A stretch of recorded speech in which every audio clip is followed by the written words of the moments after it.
गांव के बीचों बीच एक विशाल कुआं था, जो न सिर्फ गांव के लोगों के लिए पानी का एकमात्र स्रोत था, बल्कि ठाकुर के प्रभुत्व का भी प्रतीक था। यह कुआं उसकी ताकत और प्रभाव का प्रतीक बन चुका था, और गांव वालों को यह भली भांति ज्ञात था कि ठाकुर के बिना इस कुएं से पानी नहीं लिया जा सकता। गांव में कोई भी व्यक्ति ठाकुर के बिना अनुमति के कुएं से पानी नहीं ले जा सकता था। वह एक ऐसे आदमी के रूप में उभर कर सामने आया था, जिसने अपनी सत्ता और ताकत को हर किसी पर थोपने की आदत बना ली थी। ठाकुर का घमंड इतना बढ़ चुका कि वह लोगों के साथ अपमानजनक व्यवहार करता था, और इस अपमान से उसे अपार संतोष मिलता था। वह जानता था कि कोई भी उसके खिलाफ नहीं बोल सकता, क्योंकि उसका प्रभाव गांव में अत्यधिक था।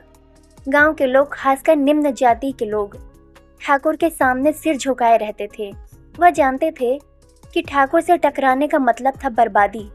इसी कारण से वह उसकी हर बात को चुपचाप सहन करते थे। एक दिन सुबह के समय गांव की एक गरीब महिला राधा अपने छोटे से झोपड़े से बाहर निकली। उसकी आंखों में चिंता थी, क्योंकि उसके बच्चे भूख से तड़प रहे थे। वह जानती थी कि बच्चों के लिए पानी लाना बहुत जरूरी है, वरना उन्हें और भी तकलीफ हो सकती है। उसने सोचा कि किसी तरह से ठाकुर के कुएं से पानी ले ही आऊंगी। राधा धीरे धीरे कुएं की ओर बढ़ी।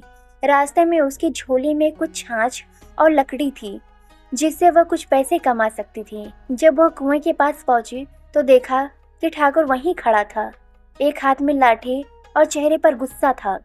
राधा ने डरते डरते पास जाकर कहा, ठाकुर जी, कृपया मुझे पानी दे दीजिए, मेरे बच्चों को बहुत प्यास लगी है।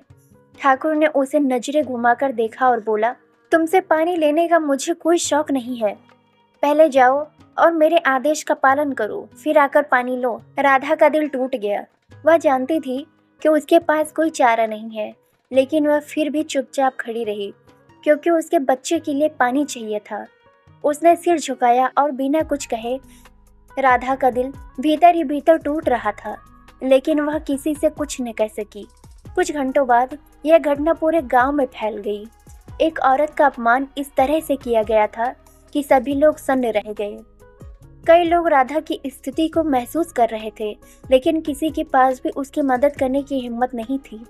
सब डरते थे कि ठाकुर के खिलाफ बोलने का मतलब था अपनी जान को खतरे में डालना।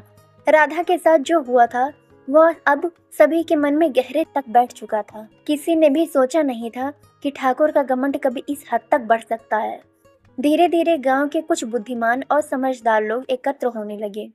उन्होंने सोचा कि अब कुछ करना होगा।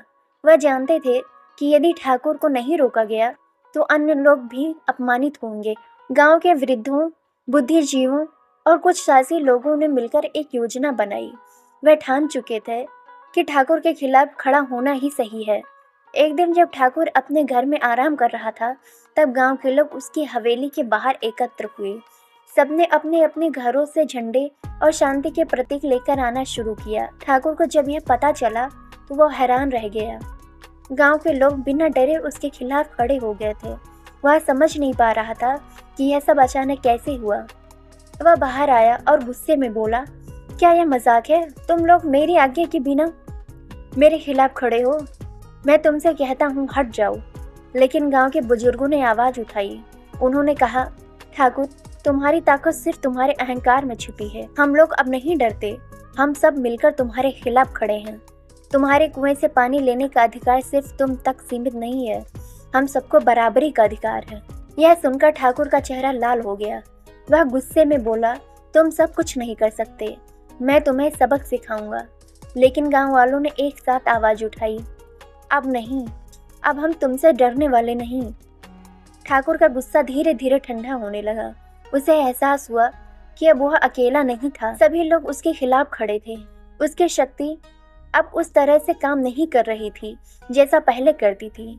उसे यह भी महसूस हुआ कि अगर गांव वाले उसके खिलाफ खड़े हो सकते हैं तो वह अपनी सत्ता को खो सकता है। अंततः ठाकुर को अपनी गलती का एहसास हुआ। उसने महसूस किया कि उसकी ताकत और अपमान करने की आदत केवल उसे ही नुकसान पहुंचा सकती है। गांव वालों के दबाव में आकर उसने अपने कुएं को सभी के लिए खोल दिया और उनसे माफी मांगी। गांव वालों ने एकजुट होकर ठाकुर को यह सिखा दिया, इंसानियत और समानता सबसे बड़ी ताकत होती है।